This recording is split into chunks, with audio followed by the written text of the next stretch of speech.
स्वागत करता हूं इस शानदार से प्लेटफॉर्म अनअकैडमी पर।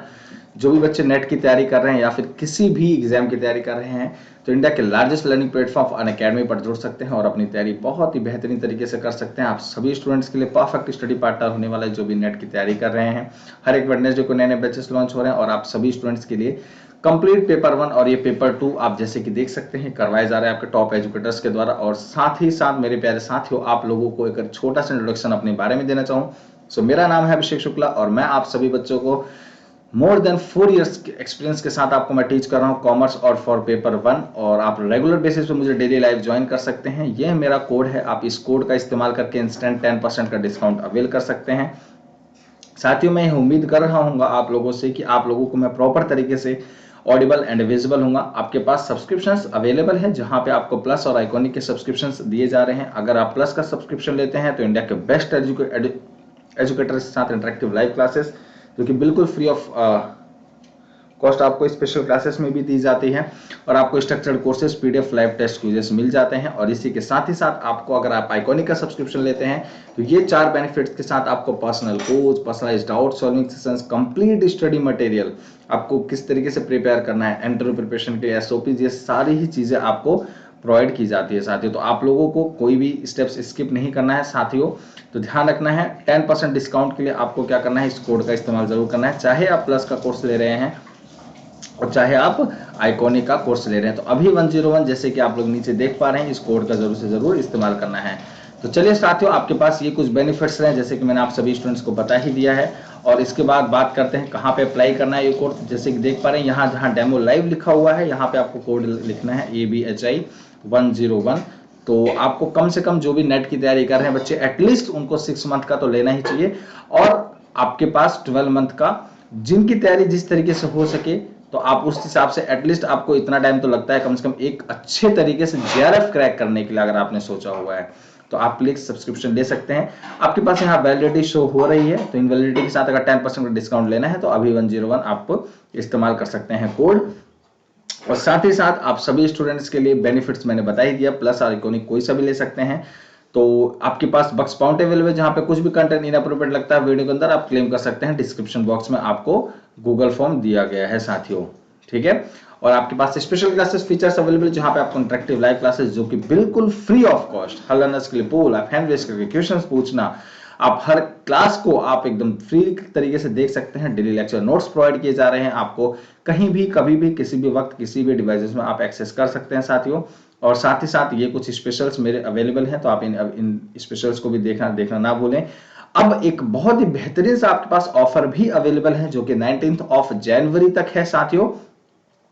तो आप 13 दिसंबर से जो ये बैच लॉन्च हुआ, इन बैचेस को भी इन बैचेस को भी ज्वाइन कर सकते हैं। और साथ ही साथ आपके पास एक मेगा ऑफर क्या चल रहा है कि 12+2 इसका मतलब क्या, अगर आप 12 महीने का सब्सक्रिप्शन लेते हैं तो साथ ही 2 महीने का आपको बिल्कुल फ्री ऑफ कॉस्ट मिल जाता है। मतलब क्या, 2 महीने सब्सक्रिप्शन बिल्कुल फ्री मिल जाएगा, ठीक है। और ये सब्सक्रिप्शन अवेलेबल है 17 से 19 जनवरी तक। तो कोई बच्चा स्किप ना करे साथियों। और आपके पास ये कुछ बैचेस प्लस पे लॉन्च हो चुके हैं टॉप फैकल्टीज के द्वारा, एक जिसका नाम रखा गया एक इम्पैक्ट बैच 2022 और एक का नाम रखा गया है आपका अकॉम्प्लिश बैच 2022। तो इस चीज का ध्यान रखेंगे साथियों आप लोग, कोई बच्चा स्किप ना करे इन बैचेस को लेना। कोड आपको ABHI 101 ही इस्तेमाल करना है जिससे आपको 10% का डिस्काउंट अवेल हो जाए, ठीक है। तो चलिए शुरुआत करते हैं फाइनली अपनी इस क्लास को। तो कुछ क्वेश्चंस तो हम लोग कर चुके थे और कुछ क्वेश्चंस हमारे टीचिंग एप्टीट्यूड के रह गए थे और अब मैं आप सभी स्टूडेंट्स के लिए टीचिंग एप्टीट्यूड का थ्योरी भी लेके आने वाला हूं। तो आप सभी बच्चों को जल्द ही मैंने बता दिया है। और आप सभी स्टूडेंट्स को क्या करना है, जिन्होंने जो भी न्यू कमर्स हैं यहाँ पे जो पहली बार आए हैं क्लास में, तो सब लोग सब्सक्राइब लाइक शेयर जरूर कर दें। आप सभी स्टूडेंट्स की जैसे अभी ये आपकी एक क्लास चल रही है क्वेश्चन की, इसी तरीके से आप थ्योरी क्लास भी मैं लेके आने वाला हूं।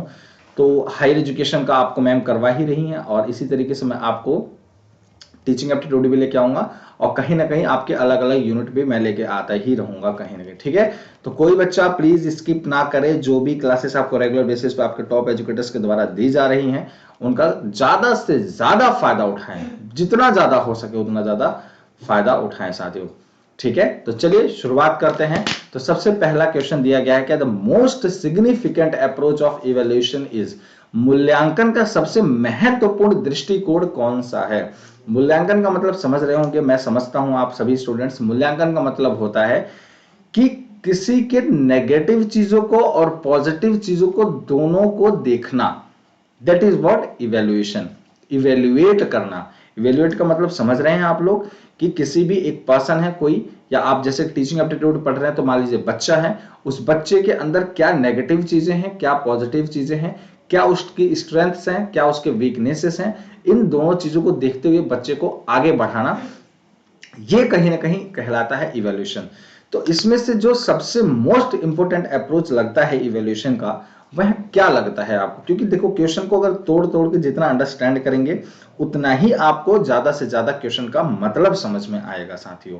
ठीक है, तो चलिए आप आंसर करेंगे। तो यहां पे सबसे ज्यादा जरूरी है, नहीं ये ना करेंगे semester system evaluation, maintaining cumulative records of student, ये क्या है? तो कोर्सेस इवेल्यूशन हुआ, ये एक तरीके का आप कोर्स में कहीं ना कहीं बदलाव लेके आ रहे हैं, कोर्सेस के थ्रू इवेल्युएट कर रहे हैं। बट कहीं ना कहीं आप ये सारी चीजें अगर कर रहे हैं तो आपको वहां सबसे जरूरी क्या है? कंटिन्यूअस एंड कॉम्प्रिहेंसिव इवेल्युएशन, एक अच्छा इवेल्युएशन, एक अच्छी तरीके से मूल्यांकन करना, और एक बार नहीं, इसको कंटिन्यूअस तरीके से करते रहना, तब जाके एक बच्चे का आप एक निचोड़ निकाल पाएंगे कि ये बच्चा, क्योंकि देखो मान लीजिए आपको ओबेसिटी की प्रॉब्लम है, मान लीजिए आपको ओबेसिटी की प्रॉब्लम है, ओबेसिटी का मतलब समझते हैं सभी लोग, मान लीजिए आपका पेट आ गया था, जैसे बोलते हैं ना एक्सरसाइज करते हैं, तो मान लीजिए पेट आ गया था, तो अगर आप अभी मान लीजिए 100 किलो के हैं, कितना 100 केजी के हैं, अगर आप 100 केजी से अगर आपको अपने आप को 60 केजी पे लेके आना है, समझ रहे हैं आपको, तो आपको ऐसा नहीं है कि अब अगर मान लो आपने आज से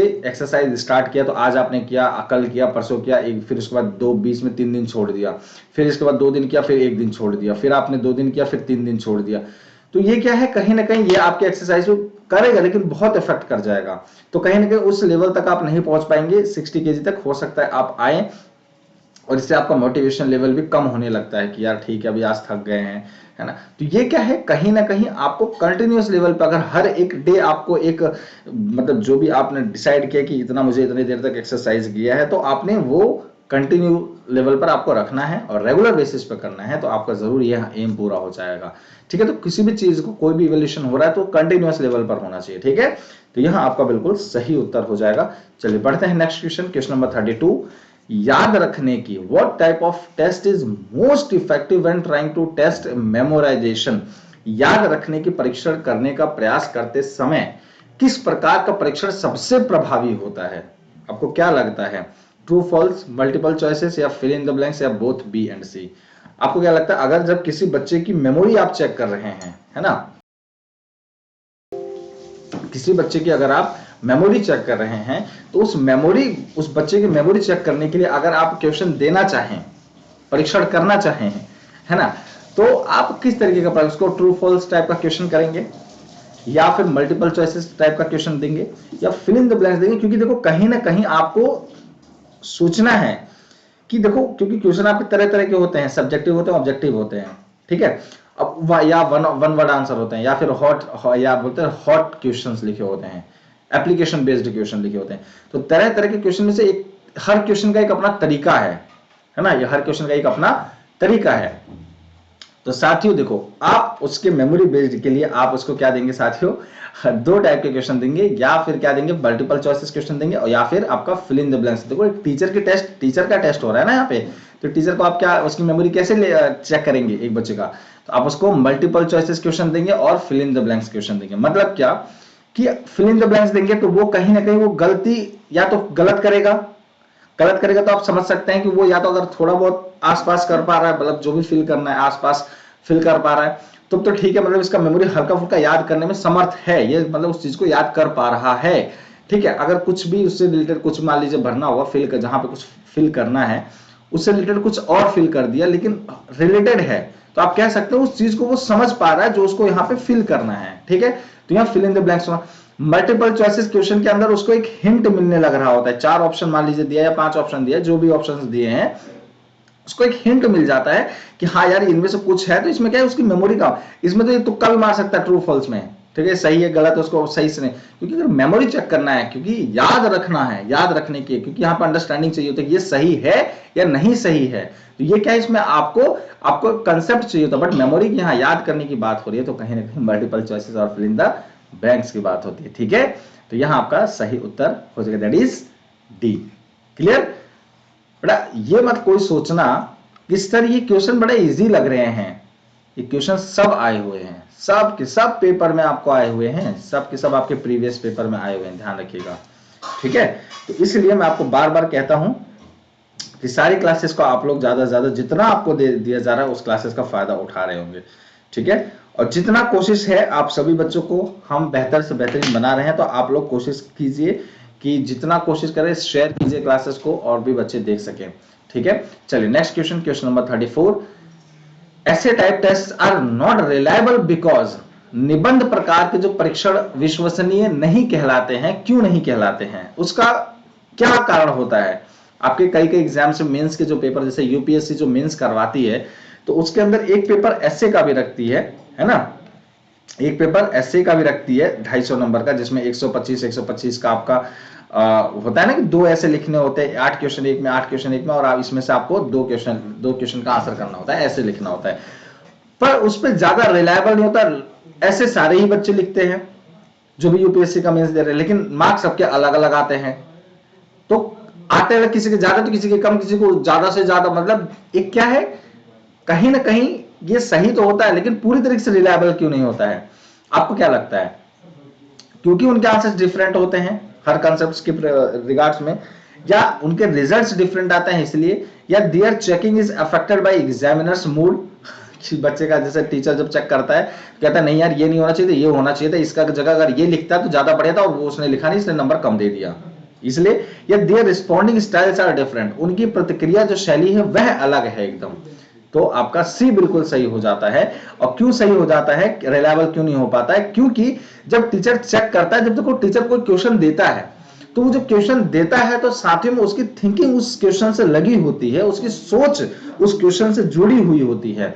ठीक है, तो ये क्या है, कहीं ना कहीं एग्जामिनर का मूड भी बहुत डिफरेंट है। और दूसरी चीज, आपका डी भी आंसर एक तरीके से माने तो सही, क्योंकि ये एक जनरल क्वेश्चन है कि their responding styles are different, क्योंकि क्या होता है जब बच्चे लिख रहे होते हैं आंसर, जब स्टूडेंट आंसर लिख रहा होता है, तो किसी भी क्वेश्चन का किस तरीके से रिस्पॉन्स करना है, सबका स्टाइल भी अलग अलग होता है क्वेश्चन देने का, क्वेश्चन का आंसर करने का, तो ये चीजें रिलायबल थोड़ा नहीं हो पाती हैं। लेकिन सबसे मेन जो माना जाएगा, देखो आपको सारी चीजें इसलिए मैं समझा रहा हूं, सबसे मेन जो माना जाएगा वो क्या माना जाएगा, their checking are affected by the examiners mood.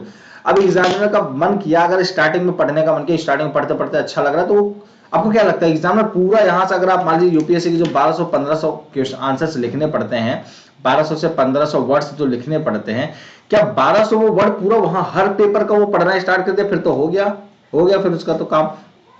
तो कहीं ना कहीं उस 1200-1500 वो नहीं पढ़ता है, वो अगर स्टार्टिंग की कुछ टैग लाइंस पढ़ लिए, कुछ चले, उसको पसंद आया तो सब नंबर दे, मतलब कि जितना हो सकता है मैक्सिमम वो सोच लेता है कि हाँ इसने बड़ा अच्छा लिखा होगा, और वो अपनी थिंकिंग को थोड़ा मैच करता है कि हाँ यार ये लिखना चाहिए था, और उसने लिखा है थोड़ा बहुत उससे मैच किया, तो वो अच्छा खासा नंबर देके कह देगा चलो ठीक है भाई अच्छा है।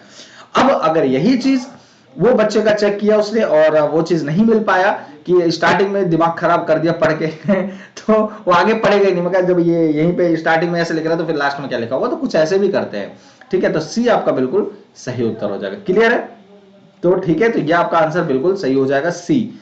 ठीक, चलिए बढ़ते हैं नेक्स्ट क्वेश्चन की तरफ। तो नेक्स्ट क्वेश्चन क्या है, अभिकथन, असर्शन दिया गया है, जो कि सबसे ज्यादा क्वेश्चन इसके आधार पर पूछे जाते हैं।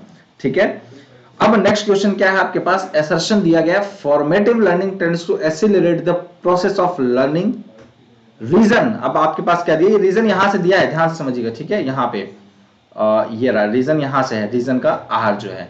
ठीक है, असर्शन जैसे formative learning tends to accelerate the process of learning, process of learning को ये बढ़ाता है। ठीक है, रीजन कारण क्या दिया कि as against summative evaluation, summative मतलब समझते हैं, जैसे आपके क्वेश्चन जब हाफ ईयरली होते हैं ना, हाफ ईयरली SA1 SA2 आप लोग जब बोलते हैं उसको बोलते हैं समेटिव इवैल्यूएशन। ठीक है, summative evaluation as against to formative evaluation is highly reliable, choose the correct answer. क्या आपका लगता है कि सही है, असर्शन ए सही है या आर आपका सही तरीके से एक्सप्लेन कर पा रहा है ए को? तो एक बार जल्दी से बताएंगे क्या आपका आंसर सही होगा। ठीक है। रचनात्मक अधिगम सीखने की प्रक्रिया में तेजी लाता है, ठीक है। तो क्या लगता है आपका, एक सही है पर आर आपका गलत है। अब इसको हम जरा प्रूफ करते हैं भाई कि एक क्यों सही है और आर क्यों गलत है, इसको भी देख लेते हैं। देखो सबसे बड़ी चीज, अभी मैंने स्टार्टिंग का जो पहला क्वेश्चन था उसमें ही मैंने बताया साथियों कि जो इवैल्यूएशन होता है वो कंटिन्यू बेसिस पे होता है, समझिएगा। इवैल्यूएशन जो होता है वो कंटिन्यूअस बेसिस पे होता है। जब कंटिन्यूअस बेसिस पे इवैल्यूएशन होता है तो एक बेटर रिजल्ट निकल के आता है, आप जैसे कि पता है ना। जब इवैल्यूएशन कंटिन्यू बेसिस पे होता है तो एक बेटर रिजल्ट मिलकर आता है। आखिर मेन मुद्दा जो है वो क्या है, किस चीज का मेन मुद्दा है हमारे पास? मेन मुद्दा इसी चीज का तो है कि हमें बेटर रिजल्ट चाहिए। क्या चाहिए? बेटर रिजल्ट चाहिए। और बेटर रिजल्ट के लिए हमें कंटिन्यूअस इवैल्यूएशन करना है। क्या summative evaluation is a type of a continuous evaluation? तो आपका क्या कहेंगे? जी नहीं। क्यों भाई? क्योंकि आपका फॉर्मेटिव इवैल्यूएशन जो होता है वो वीकली बेसिस पे या फिर हाफ मंथ में होता रहता है। मतलब ये समझिए जैसे आप लोग कहते हैं FA1 20 मार्क्स का हो गया, 2 चैप्टर पढ़ाया फिर इसके बाद आपका टेस्ट ले लिया, फिर 2 चैप्टर पढ़ाया फिर टेस्ट ले लिया, फिर 1 चैप्टर पढ़ाया फिर टेस्ट ले लिया, क्लास टेस्ट अलग हुआ, फिर FA हुआ आपका। होते थे ना स्कूल में FA फॉर्मेटिव असेसमेंट, है ना। तो ये क्या है, उससे आपका एक इवैल्यूएशन पता लग पा रहा है बच्चे के अंदर कितना इंप्रूव कर पा रहा है। 10 नंबर का टेस्ट लिया, 10 में से आपके स्टार्टिंग में 6 आए, फिर इसके बाद अगले जस्ट वीक में फिर 10 नंबर का लिया, फिर 5 नंबर का टेस्ट ले लिया। तो ये क्या है, कहीं ना कहीं आपका असेसमेंट होते जा रहा है, तो इससे आपका इंप्रूवमेंट पता लग पा रहा है। पर अगर सिर्फ और पेपर में आपका समेटिव इवैल्यूएशन हो, मतलब क्या, समेटिव एक तरीके का कंटिन्यू नहीं माना जाता, क्योंकि ये आपका एक साल में सिर्फ 2 बार होता है, 1 ईयर में 2 टाइम्स होता है। अब पूरा 6 महीने तक बच्चे ने कहां से कहां तक पूरा पढ़ के आया है, फिर इसके बाद उसका क्या उसको इवैल्यूएट कर पाओगे अच्छे से? तो ये कहीं ना कहीं हाईली रिलायबल नहीं होता है as compare to formative assessment. तो इसलिए आर आपका टोटली गलत है और ए आपका पूरा सही है। क्लियर? उम्मीद करता हूं कि मैं आप सभी बच्चों को ये समझाने में सफल हो पाया हूंगा, ठीक है। तो इसलिए ए आपका सही है पूरी तरीके से, और आप पूरी तरीके से आर गलत कह दिया है हमने। और क्यों कहा है आपको मैंने समझा ही दिया, ठीक है। रिलायबल होता है बट उतना रिलायबल नहीं होता कि आपका फॉर्मेटिव असेसमेंट को पीछे कर दिया जाए। फॉर्मेटिव असेसमेंट छोटी छोटी चीजों से ही बनता है आपका, है ना। तो यह चीजें अब आपको, आप समझिए मैंने जैसे ओबेसिटी की प्रॉब्लम बताया, आप 6 महीने में एक बार एक्सरसाइज के 6 महीने में एक बार एक्सरसाइज कर लेंगे एक दिन, तो क्या आपका पूरा 20-25 केजी कम हो जाएगा? लेकिन अगर आप यही आप रोज एक्सरसाइज करेंगे थोड़ा थोड़ा थोड़ा थोड़ा थोड़ा, तो कहीं ना कहीं आपको आपके वेट लॉस दिखेगा। कहीं ना कहीं आप अपने आप को इंप्रूव लेवल पर देख पा रहे होंगे, ठीक है। तो यहाँ कहीं ना कहीं आपका सही उत्तर हो जाएगा। तो चलिए नेक्स्ट क्वेश्चन की तरफ बढ़ते हैं। नेक्स्ट क्वेश्चन क्या है भाई? तो नेक्स्ट क्वेश्चन है आपके लिए, विद्यार्थी की गृह कार्य की जांच करने की सर्वोत्तम विधि क्या है भाई? The best method of checking a student's homework is to assign it to intelligent students of the class, to check the answers in the class in a group manner, या to check them with the help of specimen answer, या to check by the teacher himself in a regular way। विद्यार्थी के गृह कार्य की जांच करने की सर्वोत्तम विधि क्या है? सबसे सर्वोत्तम विधि क्या लगता है आपको कि विद्यार्थी के जो पेपर चेक किए जाते हैं, तो यह सबसे सर्वोत्तम विधि है। चलिए फटाफट आंसर करेंगे, क्या होगा आप सभी स्टूडेंट्स का आंसर? तो जितने भी स्टूडेंट्स क्लासेस को ज्वाइन देख रहे होंगे, आप सभी बच्चे लोग जरूर इसका आंसर करेंगे। चलिए चलिए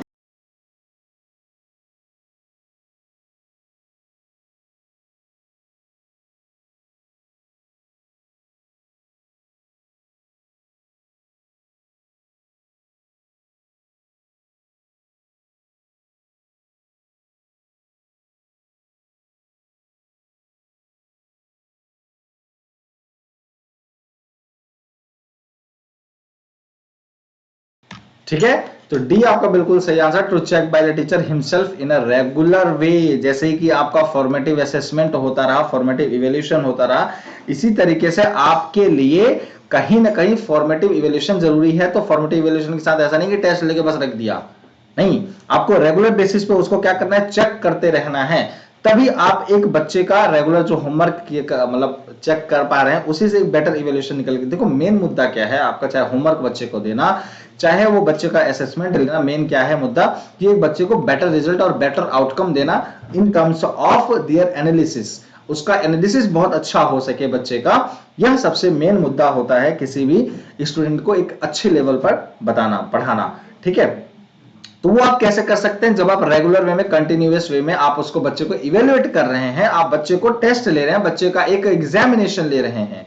ठीक है, तो वह बड़ा जरूरी होता है साथियों। ठीक है, तो डी आपका बिल्कुल सही उत्तर हो जाएगा। चलिए नेक्स्ट क्वेश्चन की तरफ बढ़ते हैं। तो नेक्स्ट क्वेश्चन क्या है, जितने भी स्टूडेंट्स क्लासेस को ज्वाइन कर रहे होंगे, टेलीग्राम चैनल सभी को जरूर ज्वाइन कर लेना है। ठीक है, चलिए नेक्स्ट क्वेश्चन का आंसर करेंगे। A time bound testing program for students should be implemented in schools so that विद्यालयों में विद्यार्थियों के लिए समयबद्ध परीक्षण कार्यक्रम लागू किया जाए, ताकि the progress of students should be informed to their, छात्रों को प्रगति के बारे में सूचित किया जाना चाहिए। A regular practice can be carried out the students examination, या फिर the remedial program can be adopted on the basis of the feedback from the result, परिणामों के प्रतिक्रिया के आधार पर उपचारात्मक कार्यक्रमों को अपनाया जा सकता है। ठीक है, ठीक है। अच्छा बच्चों को, अच्छा ये भी चीजें हैं, एक बार देख लेते हैं भाई। To check the answers in the class in a group manner, इसको ये भी बच्चा कह रहा है कि थोड़ा सा बी लग रहा है, लेकिन आपको देखो होमवर्क की बात हो रही है यहाँ पे साथियों, ये होमवर्क की बात हो रही है। ये कब होता है, जब कोई एनालिसिस की बात होती है, जब किसी पॉइंट पे डिस्कशन हो रहा होता है, तब उस आंसर्स को ग्रुप मैनर में चेक किया जाता है। किसी प्रकार का जब डिस्कशन किया जाता है ना, किसी पॉइंट पे आपका डिस्कशन कर दिया, कि मान लो एक नोट दिया, एक क्वेश्चन दिया और 4 बच्चों को दे दिया, इस क्वेश्चन को आंसर लिखे, और फिर उस आंसर को डिस्कस करना क्लास के अंदर और बच्चों के साथ चेक करना पूरा ग्रुप में, वह आपका सही होता है। ठीक है, तो इसका आंसर जल्दी से दीजिए भाई आप सभी स्टूडेंट्स। चलिए,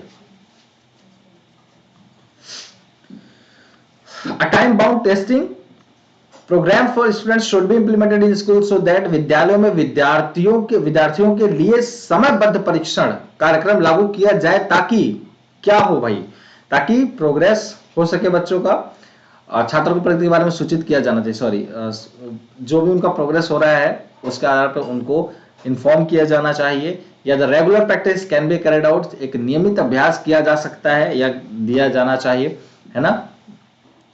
तो जल्दी से बताएंगे क्या होगा आंसर।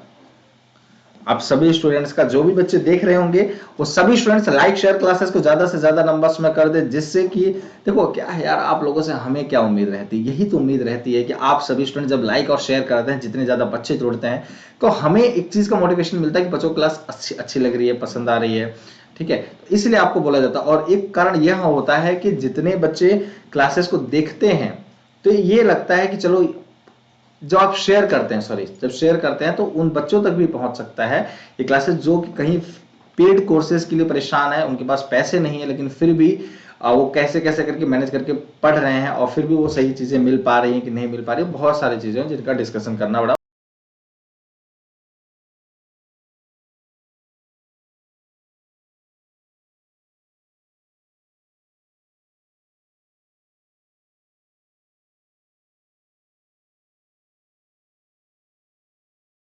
ये डी आपका बिल्कुल सही आंसर हो जाएगा। परिणामों के प्रतिक्रियाओं के आधार पर उपचारात्मक कार्यक्रमों को अपनाया जा सकता है।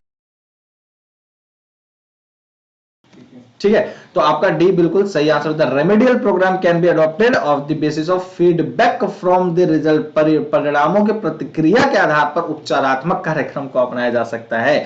कि मतलब आपकी जो रिजल्ट आया है, जो रिजल्ट आया है उसके फीडबैक के आधार पर एक कोई कार्यक्रम आपका जो भी है, मतलब जो भी चीजें दी जा सकती हैं बेस्ट तरीके से, फीडबैक क्या हो सकता है वो सारे फीडबैक देना आपका यहाँ टाइम बाउंड टेस्टिंग प्रोग्राम के अंदर रखा जा सकता है या इंप्लीमेंट किया जाना चाहिए।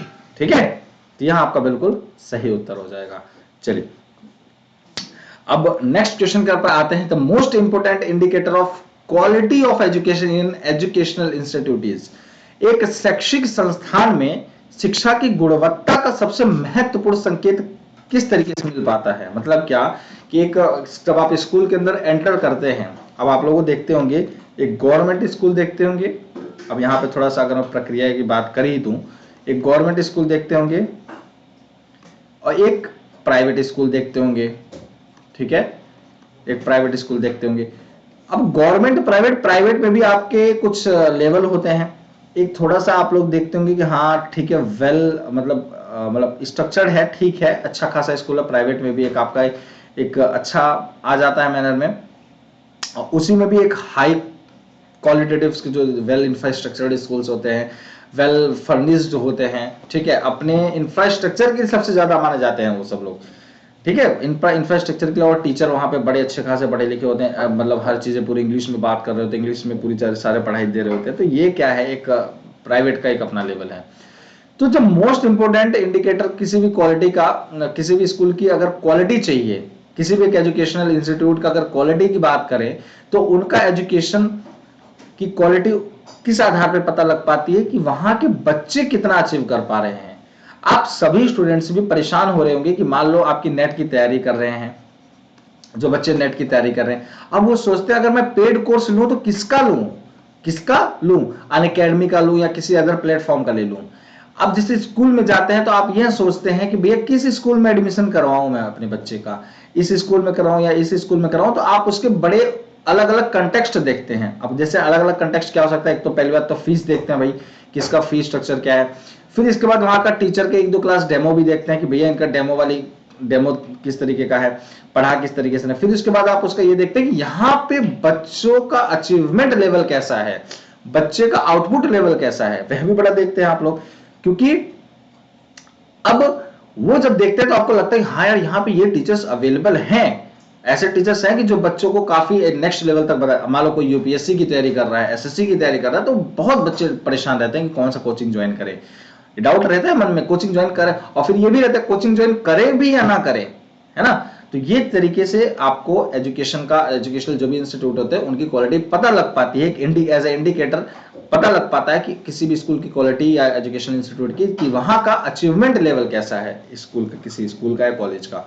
ठीक है, तो यह आपका बिल्कुल सही उत्तर हो जाएगा।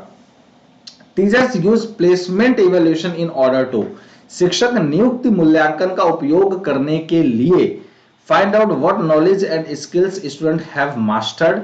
उसमें अगर मतलब किसी बच्चे का अगर प्लेसमेंट इवैल्यूएशन हो रहा है, ठीक है, तो वो किस आधार पर वह करते हैं कि उस बच्चे के अंदर कितनी नॉलेज है, कितना ज्ञान है, और उस कौशल क्या, किस ज्ञान और किस कौशल के साथ उसने बच्चे ने मास्टरी की है, मतलब महारत हासिल की है भी।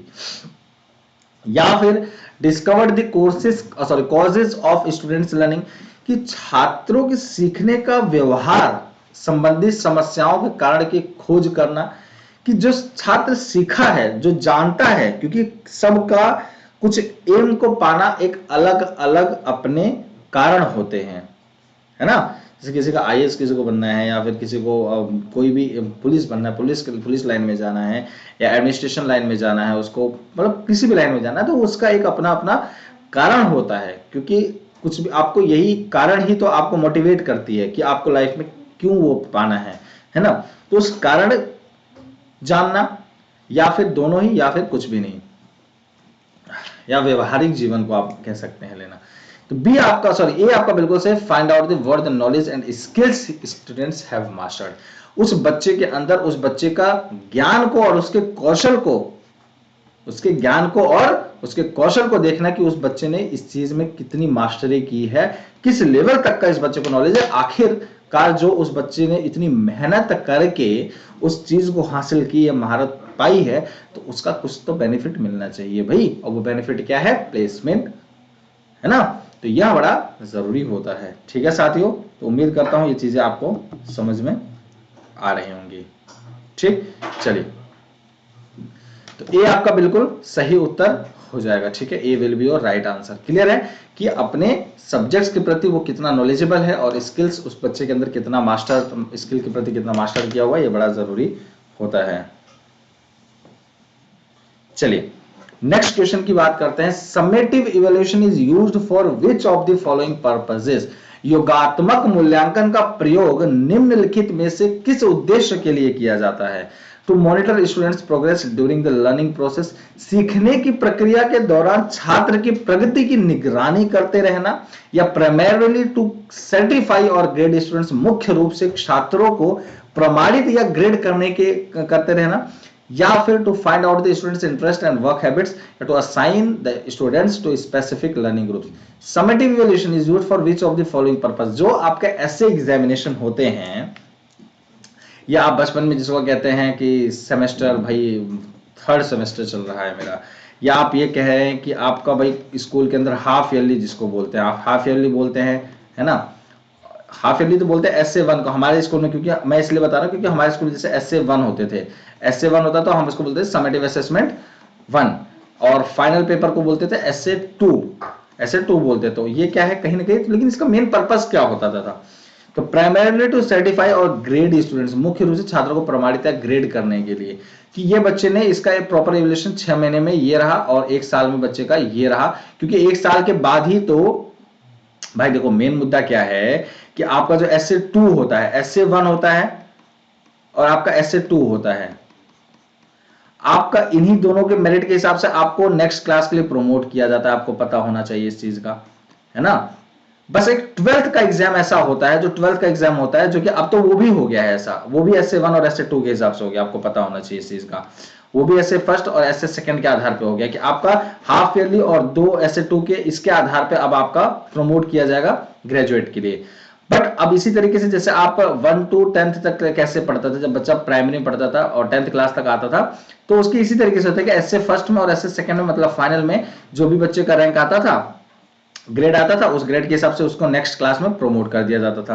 तो ये क्या है, कहीं ना कहीं प्रमोशन के लिए, मतलब एक बच्चे का ग्रेड क्या है, इस बच्चे को सर्टिफाई कर देना कि अब यह बच्चा इस ग्रेड के लिए लायक है और इस ग्रेड के लिए पार कर चुका है। या फिर हम ये कहें अभी इसके अंदर रहा, मतलब उन दोनों का मिला के कहीं ना कहीं अगर 33% के अंदर रहा तो फिर कहीं ना कहीं उसको उसी क्लास में रहना पड़ता है ना।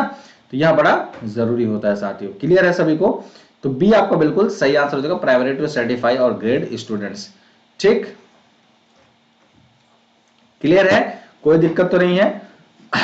तो ये कहीं ना कहीं सारे ऑप्शन अगर आपको एक जैसे लगे तो आपको यह समझना है कि भैया एक जैसे नहीं, इनमें से बेस्ट निचोड़ निकाल के, कोयले में से आपको हीरा निकाल के निकालना है। ठीक है। For the homework to be effective in the accomplishing its purposes, which of the following suggestions for teachers is correct? अपने उद्देश्यों को पूरा करने में गृह कार्य के प्रभावी होने के लिए शिक्षकों के लिए निम्नलिखित में से कौन सा सुझाव एकदम सही है? होमवर्क इस तरीके से दे दिया जाए कि बच्चे को लगे यार ये होमवर्क नहीं पनिशमेंट है। ये एक तरीके मतलब होता है ना कि कभी कभी भाई उसको क्या कहते हैं, जब आपकी छुट्टियां पड़ जाती है, हॉलीडेज पड़ जाते हैं, समर वेकेशन पड़ जाता है, तो होमवर्क ऐसे दे दो बच्चे को कि लगे यार ये छुट्टी दे रहे हैं हमें, या ये सजा दे रहे हैं, ये छुट्टी एक सजा के रूप में दे रहे हैं, तो या ऐसा कर दें। या makeup store of the moment homework assignments for the students practice, छात्र अभ्यास के लिए पल पल होमवर्क असाइनमेंट तैयार करता रहे, ऐसा दे दिया जाए बच्चों के लिए। या do not expect students to always have their homework assignments completed, इस चीज को एक्सपेक्ट ही नहीं करना, अपेक्षा ही नहीं करना कि बच्चा हमेशा गृह कार्य पूरा कर ले। Do not listen to what the students say about their experiences in completing homework assignment, homework assignment पूरा करने के अपने अनुभवों के बारे में छात्र क्या कहते हैं। तो ये कुछ चीजें हैं, तो बताएंगे जल्दी से क्या आंसर होगा। सो सी जिन बच्चों का आंसर आ रहा होगा, do not expect students to always have their homework assignments completed, अपने उद्देश्यों को पूरा करने में गृह कार्य के प्रभावी होने के लिए शिक्षकों के लिए निम्नलिखित में से कौन सा सुझाव एकदम सही है? तो ये यही सही है। ठीक है, क्लियर है। अब बच्चे अगर ऐसे कहते हैं सर मैं अपना होमवर्क पूरा इसलिए नहीं कर पाया क्योंकि मैं अपनी दीदी की शादी में गया हुआ था, मैं सर अपना होमवर्क इसलिए नहीं कर पाया क्योंकि मेरा जो छोटा बाबू है उसने मेरी कॉपी फाड़ दी थी, सर मैंने होमवर्क किया तो था पर बाबू ने मेरा वो फाड़ दिया था, मेरा छोटा भाई है तो उसको मैं बाबू बोलता तो उसने मेरा कॉपी फाड़ दी थी, ऐसे आप कहेंगे क्या बताइए? या फिर इस तरीके से कहेंगे कि भाई सर मैं, आपने इतना होमवर्क दे दिया था कि सजा के बराबर हो गई थी और मैं कर नहीं पाया उस चीज को, सर ऐसे कहेंगे? तो आप जब कुछ चीजें ऐसे सोचते हैं ना कि जिससे बच्चा, आप ये कर ले कि ये थोड़ा बच्चा नहीं कर सकता, तो उस चीज को करने के लिए जो बच्चा आता है तो अपने आप को एक अच्छे लेवल पे देख पाता है। समझ रहे हैं? छात्रों से अपेक्षा ना करे कि वे हमेशा अपना गृह कार्य पूरा कर ले। गृह कार्य अगर वो पूरा कर लेगा तो वो सोचेगा यार, पहली बात तो जितना आपने पढ़ा है उतना ही चीज दिया है, क्योंकि अगर गृह कार्य पूरा कर ले तो फिर उसके बाद बचेगा क्या करने के लिए। समझिएगा यहाँ पे लिखा क्या है, बहुत अच्छे से समझना है इस क्वेश्चन को। अगर वह गृह कार्य पूरा कर ले तो फिर उसका बचेगा क्या करने के लिए, कुछ नहीं। तो कार्य उसको आप ऐसा दे कि सजा ना लगे, उसको एनालाइज करना पड़े, उसको सोचना पड़े उस चीज पे। ये नहीं कि उसको क्वांटिटेटिव टर्म्स में उसको ज्यादा नहीं देना, उसको क्वालिटेटिव टर्म्स में ज्यादा देना है। समझ रहे हैं मैं क्या कह रहा हूं, उसको क्वालिटेटिव टर्म्स में ज्यादा देना है। आपको दे दिया भाई 1 to 100 तक गिनती लिख के आओ, ठीक है, 1 to 100 तक गिनती लिख के आओ। आप जाओगे भैया एक दिन बैठोगे 1 से 100 तक गिनती लिख के चले जाओगे, क्या यह होमवर्क सही है? या इस तरीके से होमवर्क दे दिया जाए कि भाई एक बात बताओ, मतलब आप सोचने मजबूर हो जाओ कि 1 से 100 तक गिनती तो चलो आप, ये तो बहुत नॉर्मल चीज हो गई है ना। आपके लेवल की अगर कोई बात हो तो आपको कोई एक ऐसा टॉपिक दे दी जाए या ऐसे लिखने के लिए दे दिया जाए, या आप पूरे जो जीवन में आपका कुछ अनुभव लिखने को दे दिया जाए जिसपे आप सोच सके, जो टीचर खुद उम्मीद करता है कि हाँ इस बच्चे को ये पूरा ना कर सके इस कार्य को, अगर पूरा कर दिया तब तो क्या हुआ, मतलब फिर तो महारत ही हासिल की, फिर वो बच्चा कहाँ रह गया, है ना। तो ये चीजें होनी चाहिए, ठीक है, वो तो फिर लिमिटेड नॉलेज रह गई, है ना। तो इसलिए सी सही है, क्लियर है, ठीक है। इसको गहराई में थोड़ा समझेंगे तब इसको आंसर सही कर पाएंगे, ठीक है। आप अनअकैडमी पे जोड़ सकते हैं, जो भी बच्चे किसी भी प्रकार का आप सब्जेक्ट्स की अगर तैयारी करें तो अनअकैडमी के प्लेटफॉर्म पर जुड़ सकते हैं, अपनी तैयारी बहुत अच्छे से कर सकते हैं, बहुत अच्छे से तैयारी कर सकते हैं, ठीक है, बहुत अच्छे से तैयारी कर सकते हैं। कोड आपको एक ही कोड यूज करना है, अभी 101, इस कोड का जैसे ही इस्तेमाल करेंगे 10% का डिस्काउंट इस्तेमाल करते 10% का डिस्काउंट अवेल हो जाएगा, ठीक है, अभी 101, ठीक है। चलिए, so which of the following is an example of maximum performance test, निम्नलिखित में से कौन अधिकतम प्रदर्शन परीक्षण का एक उदाहरण है? Projective personality test, interest inventory, inter test inventory, या एप्टीट्यूड टेस्ट, या एटीट्यूड टेस्ट। चलिए जल्दी से बताएंगे, which of the following is an example of maximum performance test, निम्नलिखित में से कौन अधिकतम प्रदर्शन परीक्षण का एक उदाहरण है? तो एप्टीट्यूड टेस्ट सबसे बेस्ट होता है एक प्रॉपर परफॉर्मेंस टेस्ट को अगर देखा जाए तो, ठीक है। पर्सनालिटी टेस्ट, इंटरेस्ट इन्वेंटरी और एटीट्यूड टेस्ट नहीं, एप्टीट्यूड टेस्ट देगा, ठीक है। तो एक आपका एप्टीट्यूड टेस्ट जब ले लिया जाता है, जैसे सीसेट का एग्जाम होता है आपका यूपीएससी के अंदर, जब सीसेट का कोई एग्जाम होता है तो उसके अंदर आपका लॉजिकल रीजनिंग दिया जाता है, मैथ्स दिया जाता है, ये क्या है, सिविल सर्विसेज एप्टीट्यूड टेस्ट ही तो होता है ये, है ना। तो ये कहीं ना कहीं आपका एप्टीट्यूड टेस्ट ही होता है, ठीक है। तो ये ध्यान रखिएगा, एप्टीट्यूड टेस्ट के थ्रू आपका मैक्सिमम टू मैक्सिमम परफॉर्मेंस आपको पता लग पाती है एक बच्चे की, क्लियर है। तो ये तो बहुत इजी था क्वेश्चन। चलो नेक्स्ट क्वेश्चन, क्वेश्चन नंबर 43 की बात करें तो विच और type of evaluation is carried out at the end of the course of study, अध्ययन के पाठ्यक्रम के अंत में किस प्रकार का एक मूल्यांकन किया जाता है? योगात्मक, आकलन, फॉर्मेटिव, या दोनों ए और बी सही है। समेटिव असेसमेंट, फॉर्मेटिव, या फिर बोथ। समेटिव असेसमेंट अलग अलग है, ये समेटिव अलग है, असेसमेंट अलग है, ठीक है। तो जल्दी से बताएंगे क्या होगा आप सभी स्टूडेंट्स का आंसर, जो भी बच्चे क्लासेस देख रहे होंगे। अध्ययन के पाठ्यक्रम के अंत में किस प्रकार का मूल्यांकन किया जाता है?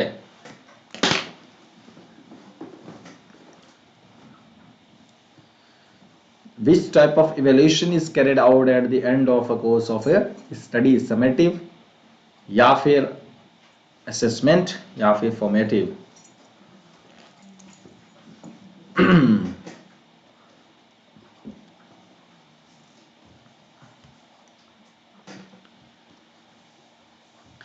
ठीक है, तो जल्दी से फटाफट आंसर करेंगे सभी स्टूडेंट, जो भी बच्चे आंसर देख रहे, तो ए आपका बिल्कुल सही आंसर है। अगर आपका evaluation carried out the end of the course of study, तो अगर आपकी कोई भी, जैसे मान लीजिए आप अभी 9th क्लास में पढ़ रहे हैं फॉर एग्जांपल, तो 9th क्लास का अगर आपको 10th में जाना है, तो 10th में अगर वो आपको तभी तो प्रमोट करेंगे जब वो फाइनल रिजल्ट बनाएंगे। तो जब फाइनल रिजल्ट को तो क्या बोलते हैं, समेटिव असेसमेंट बोलते हैं। समेटिव असेसमेंट तो उसी को तो बोलते हैं, फाइनल रिजल्ट को SA2 जिसको मैं बोलता हूँ, है ना। मान लीजिए 12th का अगर आपका एग्जाम है, 12th का फाइनल रिजल्ट ही तो आपको बताता है कि आप ग्रेजुएट के लिए प्रमोट हो चुके हैं या नहीं। तो प्रमोट करना ही आपका एक तरीके से समझिए समेटिव पार्ट ही, एक आप उसके योग्य हो चुके हैं, मतलब आप 12वीं को पास करके अब आप ग्रेजुएशन के लिए योग्य हो चुके हैं, एक योग्यात्मक आपका असेसमेंट देना ही आपका end of a course study का इवैल्यूएशन कहलाता है। ठीक है, एंड अगर किसी भी स्टडी का एंड हो गया है, किसी भी स्टडी मतलब उस कोर्स पर्टिकुलर उस कोर्स का अगर एंड हो गया है, तो इस बात का मतलब यह है कि आपका उसके आगे के लिए अब आप योग्य हो चुके हैं। ठीक है, 12th लेवल तक का योग्यता आपके अंदर आ चुकी है, अब आप उसके आगे के लिए प्रक्रियाएं मतलब कर सकते हैं कोर्सेज के लिए। ठीक है, तो किसी एंड ऑफ स्टडी का ही एवेल्यूशन आपका समेटिव असेसमेंट कहलाता है। क्लियर है? तो ये आपका बिल्कुल सही उत्तर हो जाएगा।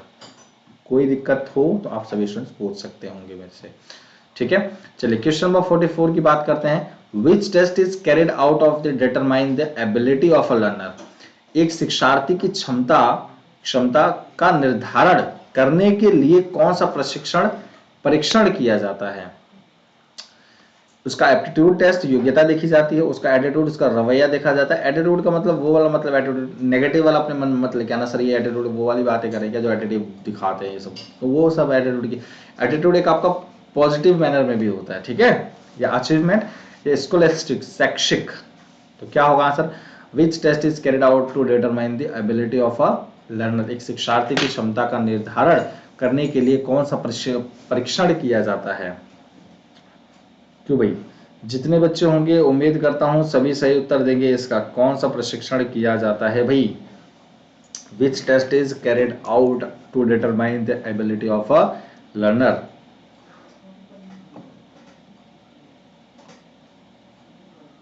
Aptitude test. ठीक है, उसका योग्यता देखी जाती है, क्षमता देखने के लिए। ठीक है, उसकी योग्यता देखी जाती है। उसको एक कोई भी आईक्यू के टेस्ट है उसको भाई मतलब वो दे दिया जाए, क्या कहते हैं, सी सेट टाइप का एक पेपर दे दिया जाए।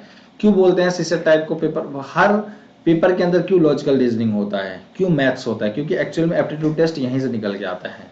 ठीक है, मैथ्स लॉजिकल रीजनिंग से ही थ्रू, है ना। तो ये सब कहीं ना कहीं जरूरी है। आपका देखो जनरल पेपर है ना, इसमें लॉजिकल रीजनिंग क्यों दिया जाता है, क्योंकि यहाँ पे आपका एप्टीट्यूड टेस्ट देखा जाता है ना, तो योग्यता देखी जाती है। ठीक है, तो यहाँ आपकी क्षमता देखी जाती है इस टेस्ट के थ्रू। ठीक, यहाँ आपका बिल्कुल सही आंसर हो जाएगा। चलिए लास्ट क्वेश्चन की तरफ बढ़ते हैं। Question number 45, the verbs write, list, label and name when used in an examination test दी। एक परीक्षा में प्रयोग होने पर क्रियाएं लिखती हैं, सूचीबद्ध करती हैं, लेबल करती हैं और नाम भी देती हैं। उनका परीक्षण करने के आधार पे अगर आप कहें तो आप किस लेवल को कहेंगे। कॉम्प्रिहेंसिव लेवल को कहेंगे, एप्लीकेशन लेवल को कहेंगे, नॉलेज बेस्ड लेवल को कहेंगे, सिंथेसिस लेवल को कहेंगे। तो जल्दी से बताएंगे क्या सही उत्तर होगा।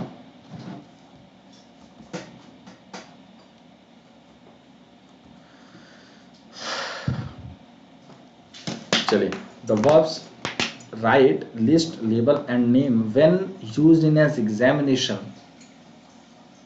Test the comprehensive level, application level, knowledge level या सिंथेसिस।